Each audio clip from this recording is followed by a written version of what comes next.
to our regularly scheduled program. Molestation and kidnapping. Deputies say some of these incidents happened on East Telfair Street and East Boundary. Officials say he's homeless but is known to hang around East Boundary. He's considered armed and dangerous. If you see Holmes, contact the Richmond County Sheriff's Office. And breaking news out of Washington tonight, the nation is mourning the death. Your headlines continue tonight, but first a live look outside over our station as we send it over to your first alert meteorologist, Emily Acton. Emily, it was a cold start to our morning. What do people need to know tomorrow as they head out to shop on Small Business Saturday?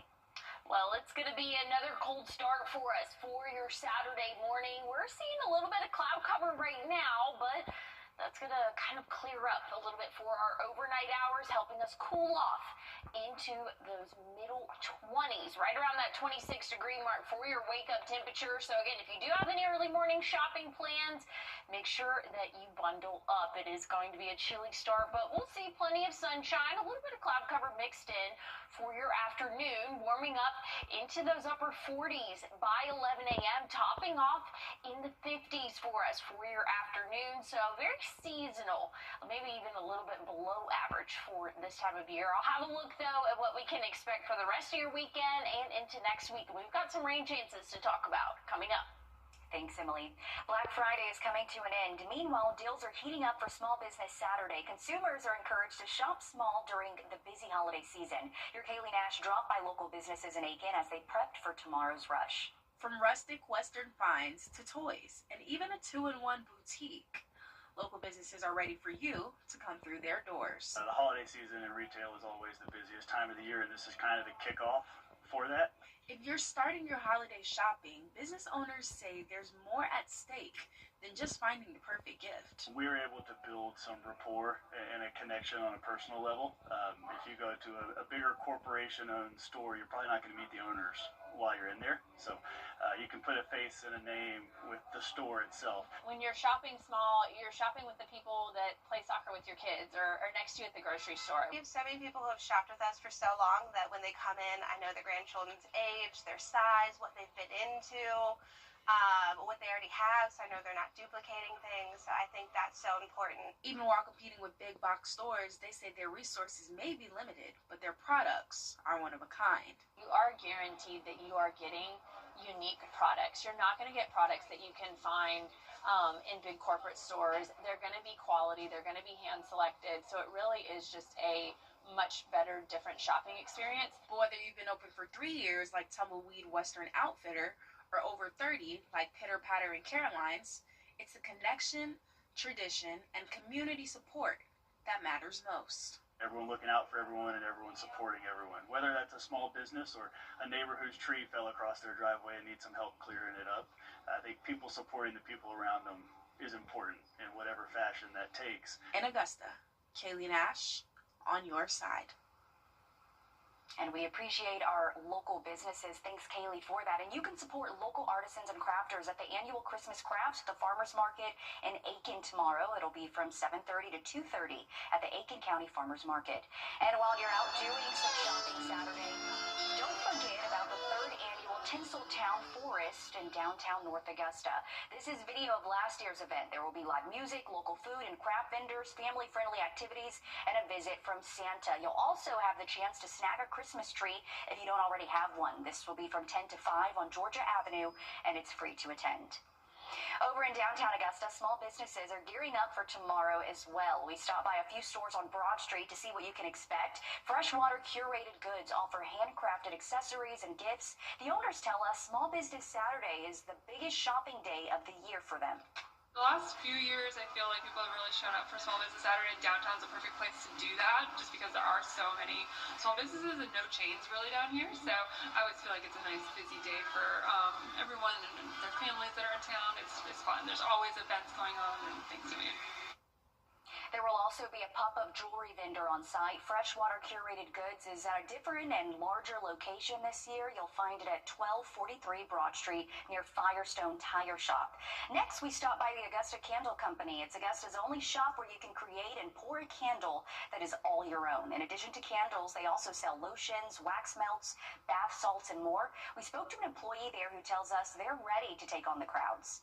We do expect a lot of people to come in, and we're happy to serve people. I think it's very important, for people for us to have, especially a day where it's set out for people to come out. I think it means a lot. They open at 10 tomorrow morning. Some shoppers camped out on the cold for hours to get first dibs on Black Friday deals. This is what the Evans Target looked like early this morning. We spoke with two shoppers who got up at the crack of dawn to hop in lines. We asked them if this was a tradition for them. It is. It's a tradition. Lauren got me up this morning at a crisp 4 a.m. 4 a.m. It's crazy. It's not as hype as it used to be. I will say I miss the $10, big flat screen TVs, but we'll settle with our $50 bike. We'll settle with our bike. It used to be, but then we had kids and it didn't happen. This first year the kid wanted to come Black Friday shopping. They're in the car. Oh, to make you stand in line. Right. All right, well, that's a good dad right there. I guess he's just going to text them and say, hey, come on in when he makes it inside. But look at those lines. I remember this was a tradition to always go Black Friday shopping with my family, but I will say we were never there early. Yeah, we'd like to sleep just a little bit longer. As the busy holiday shopping and travel are underway, the South Carolina Department of Public Health is reporting 7 new measles cases in the upstate. The latest cases brings the total in the outbreak to 62. DPH says 6 of the new cases are household members of known cases who were in quarantine. We're told the 7th case was someone exposed in a school setting who was in quarantine.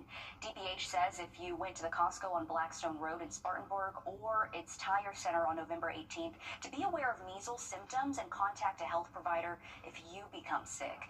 And a reminder of what symptoms are to look out for. Symptoms typically begin a week to 12 days after exposure and starts with a cough, runny nose, and red eyes along with a fever. 2 or 3 days later, the fever spikes and a rash appears. If you experience any of these symptoms, contact a healthcare provider immediately. Looking at those temperatures overnight tonight, we're cooling off into the middle 20s, so a very cold start to our Saturday. I'll have a look at what we can expect throughout the next 7 days coming up. Just ahead in sports, the road to state is getting that much shorter. We've made it to the quarterfinals in Georgia. We're going field side next. Introducing. Now, your first alert weather with meteorologist Emily Acton. Well, we have a cold overnight in store for us. Temperatures will bottom out in the middle 20s for us. So very cold start. If you do have any shopping plans early tomorrow morning, and it's going to take us a minute to warm up, and we're really not going to warm up to much for our afternoon. We'll be in those middle 40s at 11 a.m., topping off in the middle 50s. So still a very chilly day for us. We'll see a mix of cloud and sun throughout the day, but staying nice and dry throughout your Saturday. Once we get into Sunday, though, that's when we can expect to see our next chance of rainfall. It's not going to accumulate too much, but still tracking some rain for us late Sunday into the evening. Some of us might not even see those showers there, but again, that will move through, be out of our hair Monday. Monday, we'll see some extensive cloud cover before we get into early Tuesday morning, where we can expect widespread heavy rainfall for us, and that's going to go throughout the day Tuesday, heavy rainfall, and even into the start of our evening for us, but things are clearing up nicely as we get into our overnight hours. Tuesday, Wednesday is looking mostly dry. But looking at our temperatures here, mostly staying pretty consistent other than Sunday. And again, there's going to be a small chance Sunday evening, but it wasn't enough that I wanted to put it on the 7-day. 65 your average high for your Sunday, but we'll be in the 50s throughout the rest of the week. We'll also have another chance of rain once we get into our Friday. Cloud cover will be kind of sticking around. We'll have a mix of sun, and those overnight lows will be in the 30s once we get back into the swing of things next week, starting as early as Wednesday morning. It's Friday night, where the best of high school football is here on News 12. Under the Lights, sponsored by Chandler Law Firm. Well, hopefully you got some nice shopping in today, because tonight was all about bartering and bargaining into the next round of the playoffs. A final Friday night in the Peach Fields is where we go first. Strom Thurmond hosting Fairfield Central, and it really came down to the wire like the last 5 minutes of play. Thurmond clung to a 9-7 lead and ran it down to just over a minute before Zyrell snuck it in from 3. Fairfield Central scored as time expired, but the two-point try failed. The Rebels won 15-13. And for the first time in 20 years, the Reds clinched their spot at state. They go unbeaten at home, 9-0. They get Hampton County next Saturday at 4 p.m. at South Carolina State. We got the Red Devils trying to bust past the quarterfinal for the second time in 4 seasons. Jeremiah Wynn taking the Trojans to Stashburger and get a number 2 piece. It took 4 plays for Lincoln's first score of the night, 33 yards out. Jonathan Norman brings it on home like Sam Cook. Though this crowd was more likely to be close. If you ever want to close your move ring, don't go to a Lincoln County football game. Don't move from the end zone. He had 3 rushing touchdowns on 106 yards with 3 minutes left to play in the first quarter. They're headed to the Final Four. That score overwhelmingly in Lincoln County's favor. It did not actually say, but they'll be playing Early County next. Thompson playing the defending champions. They're paying them a visit in 2A. Coach Youngblood told me Thursday this game was inevitable. You're going to have to face him at some point. He also said you can't step on your own foot. Carver with a pick and a notch of 6. A common call in this meeting. Thompson would have to hold out for their first score. Sinkfield in the backfield, sinking his cleats all the way to the Bulldogs' lone touchdown. Thompson's season comes to an end in the quarterfinals. They finished 2025 at 9-4. Coach Warren from Burke County gets our intern of the week. Burke County once again getting Rockmart in the playoffs. The Bears were down 27-7 at the half, and as soon as the clock started once again, that's when the tide started to change. Take a look at this final score. The Bears fire back in the second half, outscoring the Jackets 34-13. And Burke County rocks Rockmart for another trip back to the Final Four. Elsewhere in the third round, Early County upends Scrubbing County's unbeaten run. That's why we see that Lincoln County will face them next. A one-score difference there. Jenkins County, their season is also over. That means Lincoln County is the sole survivor. Bamberg's next trip is going to be to SC State against Lamar. We've had 7 teams to start the night out with. That number down to 4. Let's go to Clean Old Fashioned Meat in Atlanta. Drew Pavon has it. Well, it only took 4 quarters this go-around for the Georgia Bulldogs to defeat the Georgia Tech Yellow Jackets. 16-9 is your final score. 25 combined total points for both teams in a defensive slugfest here at Mercedes-Benz Stadium. A lot of credit to both teams. Played hard, man. That was a physical, tough game, and our guys were very resilient during it and found ways. Thought the defense really stepped up today. Schumann and the staff did an incredible job putting plans together, and we did what we had to do offensively, and we got to continue to get better. Same story we've had as far as having field goals over touchdowns. We were able to move the football several times and weren't able to get an end zone. You can't play good football teams when that happens. Georgia Tech held Gunner Stockton in the Dogs' aerial attack to just 70 yards in the air, the lowest of the season. Yeah, I started out. They just kind of forced the ball the first drive. But just after that, I just got to settle in, play ball, and just have fun. Nonetheless, the Dogs played their signature style of game, running the ball effectively and physical style of defense to win the game. It's what this program was built on. You got to be able to run it, and you got to be able to stop the run. And there's a 4th and 1 in there we get that we barely get, and it's like, okay, that's who we are. We got to be able to run the ball. We got to be able to stop the run. It means a lot to the defense, but everybody just bought into stopping the run day in and day out at practice, and we get our results by what we do during the week. I feel like just upholding the standard that's been here for the years past and knowing that we'll never be hunting, and we're going to do the hunting. I think we may just have to ban horns down for at least a week in the Peach State. How do you think about that? Texas's upset of the Aggies confirms the Dogs' 5th straight trip to the SEC Championship. With that said, Georgia's regular season comes to a close at 11-1. The Dogs have 5 straight 10-win seasons for the first time in school history. As for Tech, one of the best runs has a lackluster end. The Jackets finish 1-3 in the month of November. Thanks, Alyssa, for that coverage. Still ahead, data centers are a big talking point here and around the country. Now Georgia Power is weighing in. We hear from both sides on the issue of power bills next. And as we head to break, we're giving you a live look at St. Louis and your winning lottery numbers.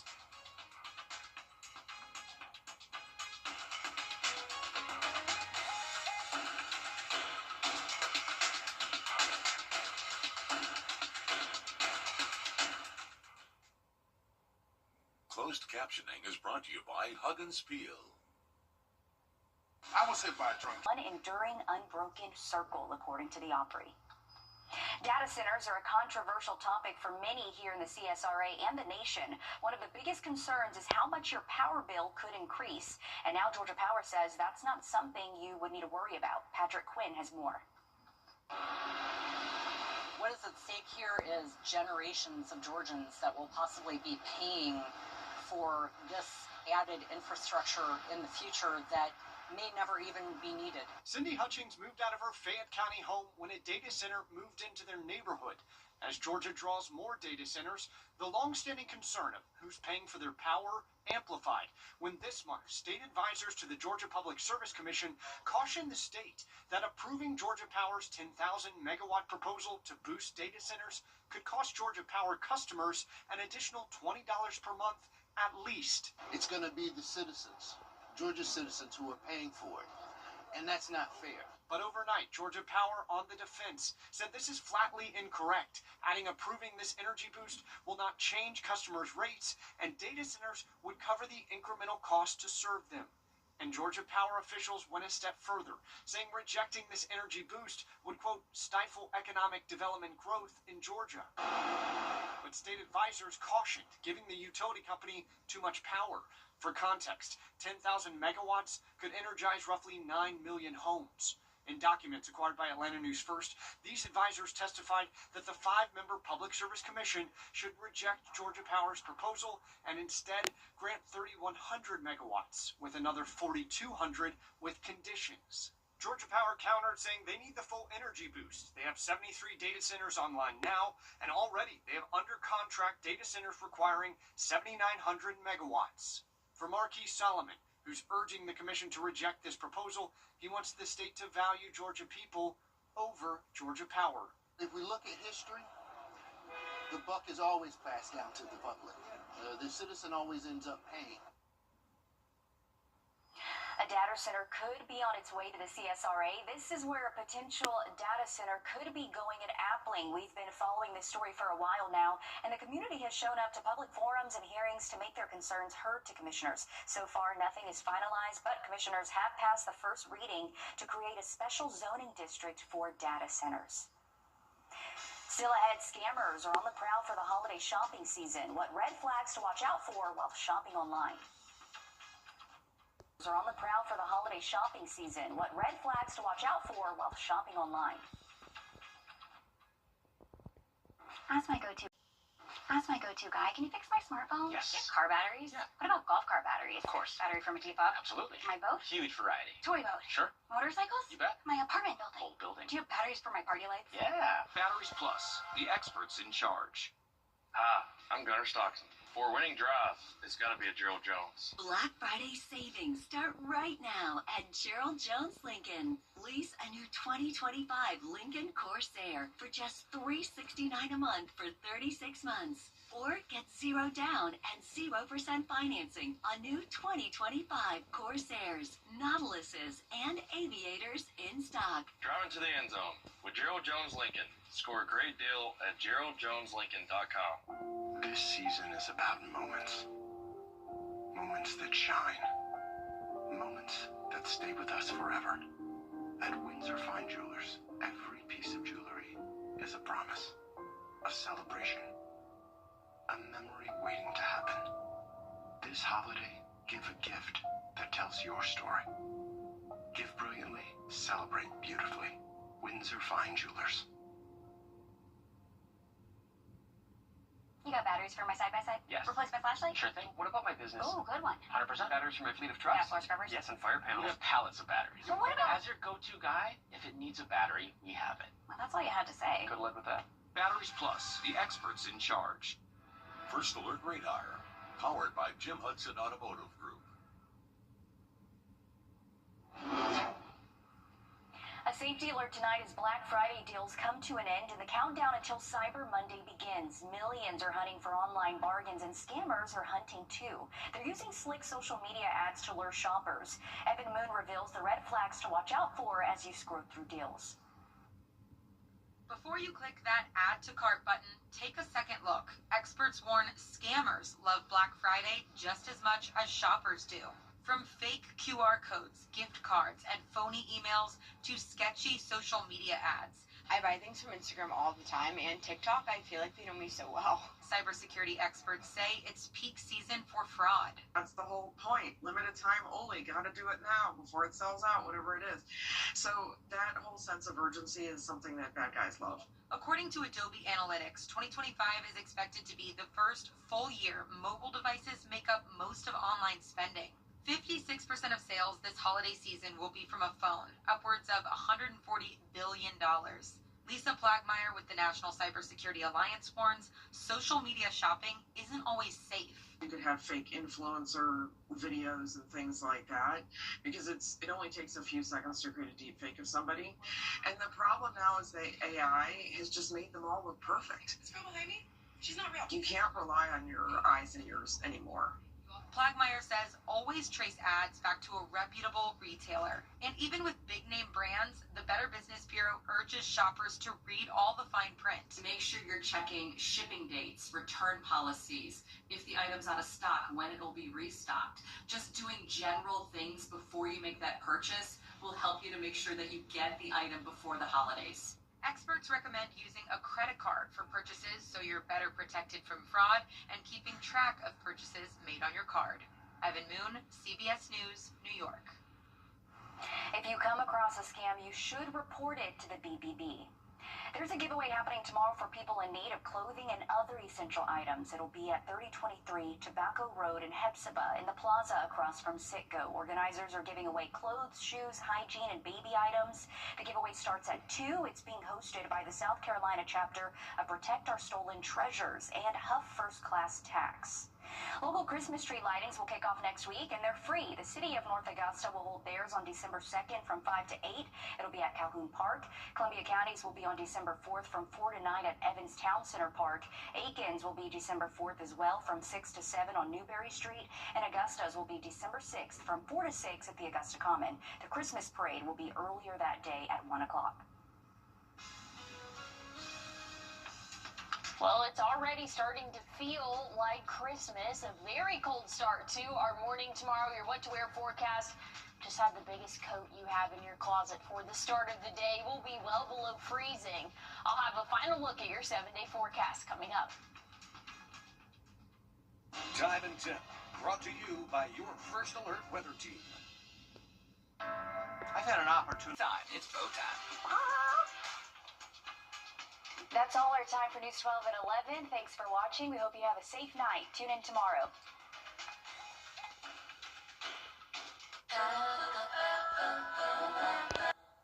It's back. Farmers Home Furniture's Black Friday sale. Starting at 8 a.m. this Friday and Saturday. For a limited time, get the best discounts and deals of the season. Don't miss out on 25% off furniture and 20% off electronics. Plus, shop 2-day deals throughout our store while they last. Free gifts are available for our early shoppers. Buy now and pay later with 12 months, no interest. Farmers Home Furniture, your hometown store.